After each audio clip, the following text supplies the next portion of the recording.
बिस्मिल्लाहिर्रहमानिर्रहीम, अस्सलाम वालेकुम। मैं हूं दिशान अहमद सिद्दीकी। आप देख रहे हैं सबसे पहले पाकिस्तान। बानी पीटीआई इमरान खान जो इस वक्त मुतनाज़ा बने हुए हैं और उनका एक ट्वीट जो 1971 के हवाले से, हमूद रहमान कमीशन के हवाले से है और उस वक्त के जो आर्मी चीफ याहिया खान के हवाले से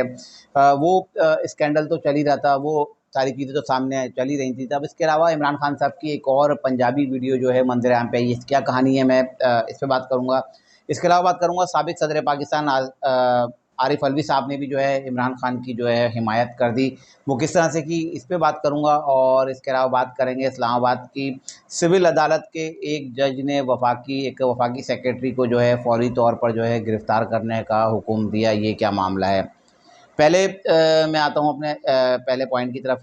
बानी पीटीआई इमरान खान, इनका एक जो आपको पता है ट्वीट जो चल रहा है, एक वीडियो जो मंजर आम पर है, जिसको लेकर जो है पाकिस्तान तहरीक इंसाफ को जो है मुतनाज़ा बनाया गया है और मुतनाज़ा बातें हैं। और तकरीबन सभी लोग वो जो है वो ट्वीट पे जो वीडियो जो अपलोड की गई, तकरीबन पूरा पाकिस्तान ने देख चुका है, चंद लोगों के अलावा जो पाकिस्तान तहरीक इंसाफ के लोग हैं, जिनका कहना है कि हमने अब तक ये वीडियो देखी ही नहीं है। अब क्योंकि अगर हम बात करें इमरान खान साहब का जो ट्विटर अकाउंट है जो अमेरिका से चल रहा है, मैं कल पूरा तफसील बता चुका हूँ इस पर।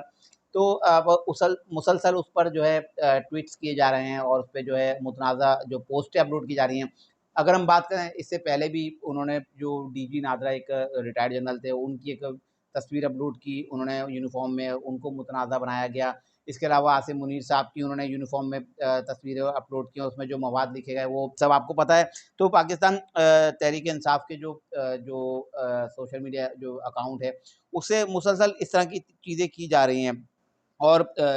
डीजीआईएसपीआर की भी उन्होंने एक पोस्ट अपलोड की थी, यूनिफॉर्म में उनकी एक तस्वीर चलाई थी और जो उसमें अल्फाज लिखे थे यकीनन वो बताने के काबिल नहीं है। और पाकिस्तान तहरीक इंसाफ के जो रहनुमा है वो उस वीडियो से इनकार करते हैं कि वो वीडियो जो है इमरान खान साहब की नॉलेज में लाए बगैर चलाई गई है। लेकिन बानी पीटीआई उसको जो है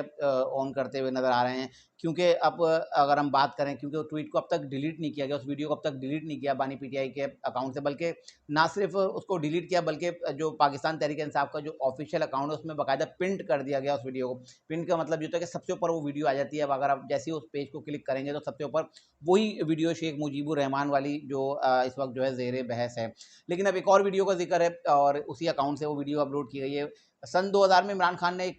पंजाबी चैनल को एक इंटरव्यू दिया हुआ, जिसमें इमरान खान साहब ने जो है क्योंकि उस वक्त हमूद रहमान कमीशन की रिपोर्ट भी सामने आई थी 2000 में, तो उस पर भारत में जो है इस पे जो है खबरें शाया हुई थी और पाकिस्तानी हुकूमत ने भी कुछ उसके आर्टिकल्स को जो है कुछ सेक्शंस का जो है यहाँ जिक्र किया गया था। तो इमरान खान ने उसी वक्त एक चैनल को इंटरव्यू दिया था, एक पंजाबी चैनल का था, और उसको इंटरव्यू देते हुए इमरान खान साहब ने बांग्लादेश का बताया था कि किस तरह से बांग्लादेश में जो है पाकिस्तानी फ़ौज ने जो है जुल्म किया, वहाँ बच्चों पे तशद्दुद किया, वहाँ औरतों को मारा, वहाँ औरतों के रेप किए गए। तो इस तरह की बातें इमरान खान साहब ने की। इमरान खान ने कहा कि वहाँ जो है वहाँ लोगों पर तशद्दुद किया गया पाक फ़ौज की जानिब से, और उनका यही उसमें तासुर देने की कोशिश की कि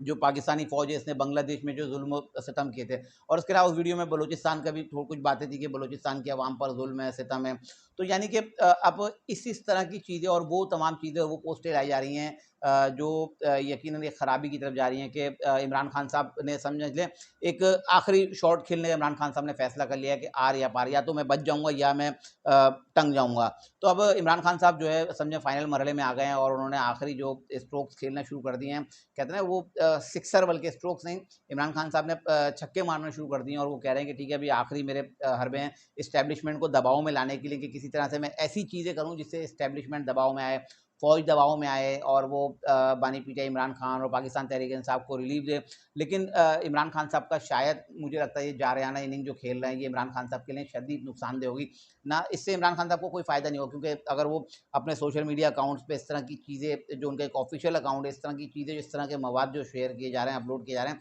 यकीनन ये पाकिस्तान तहरीक इंसाफ के लिए और इमरान खान साहब के लिए बहुत ज़्यादा नुकसानदेह साबित होंगे। अब मैं आरिफ अलवी साहब की बात भी कर रहा, साबिक सदर पाकिस्तान, तो वो एक जगह कल कुछ वकला से खिताब कर रहे थे, तो उसमें भी आरिफ अलवी साहब ने इमरान खान साहब को सेकंड करते हुए कहा कि इमरान खान साहब ने क्या गलत बात की। उन्होंने सिर्फ ये कहा ना कि तमाम लोगों को हमूद रहमान कमीशन पढ़ना चाहिए। इमरान खान साहब ने क्या बुरी बात की, इसमें कौन सी गद्दारी है? तो मैं आरिफ अलवी साहब को यही बताना चाहूँ कि उसमें बहुत सारी चीज़ें और भी हैं। आप फिर उसको भी ऑन करें, बताएं कि इमरान खान साहब क्या कहना चाह रहे हैं कि गद्दार कौन, तो कौन गद्दार है इसमें आरिफ अलवी साहब को बताना चाहिए कि कौन गद्दार है, क्योंकि अगर आप इमरान खान साहब का दिफा कर रहे हैं और कह रहे हैं कि इमरान खान साहब सही कह रहे हैं, तो अब ये एक और जो पोस्टें अपलोड की जा रही हैं आर्मी के हवाले से और यूनिफॉर्म में जो है हमारी मुसल्लह फ़ौज की जो तस्वीर अपलोड करके उसके नीचे मवाद दिखा रहा है, वो तो मैं खैर बता ही नहीं सकता, तो उसको भी ऑन करें आरिफ अलवी साहब के, ठीक है आप ये सब सही कर रहे हैं, जो इस तरह की चीज़ें उठा के आप जो खुद स्टेट को जो है आप चैलेंज कर रहे हैं, रियासत को आप चैलेंज कर रहे हैं, आप खासतौर पर पाक फ़ौज को चैलेंज कर रहे हैं कि जो है आ बैल मुझे मार। तो बहरहाल अभी इमरान खान साहब की ये पंजाबी वीडियो का जो ज़िक्र मैंने किया वो ये कहानी है कि ट्वीट पे अब ये वीडियो अपलोड किया और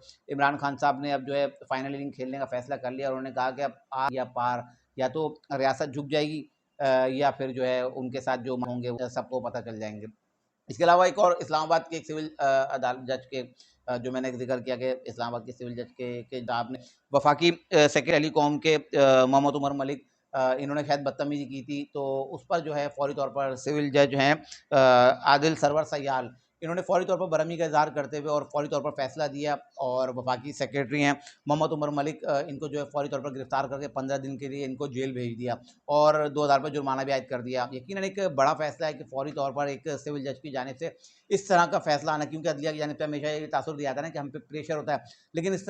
तरह का एक सिविल जज की जानिब से ये फैसला यकीनन एक ख़तरनाक एक साइन है कि फौरी तौर पर एक वफाकी सेक्रेटरी को फौरी तौर पर जेल भेज दिया गया 15 दिन के लिए। खैर बहरहाल वो इस्लामाबाद जाएंगे अपील में, और अगर इस्लामाबाद हाई कोर्ट ने भी अगर उनकी अपील को कर दिया और उनकी सज़ा को बरकरार रखा, तो ये जो वफाकी सेक्रेटरी हैं ये अपने ओहदे, अपनी सरकारी नौकरी और तमाम चीज़ों से हाथ धो बैठेंगे, क्योंकि किसी भी मुल्ज़िम को जो है आप वफाकी या सरकारी ओहदा नहीं दे सकते। तो यकीनन ये पहला अमल है और पहला ये है अदालत की जानिब से। तो अब देखते हैं अगर इस तरह के अगर मज़ीद फैसले, अभी तो सिविल जज का एक फैसला, इसके बाद अगर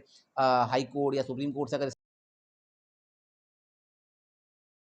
इस तरह के फैसले आना शुरू हुए, तो फिर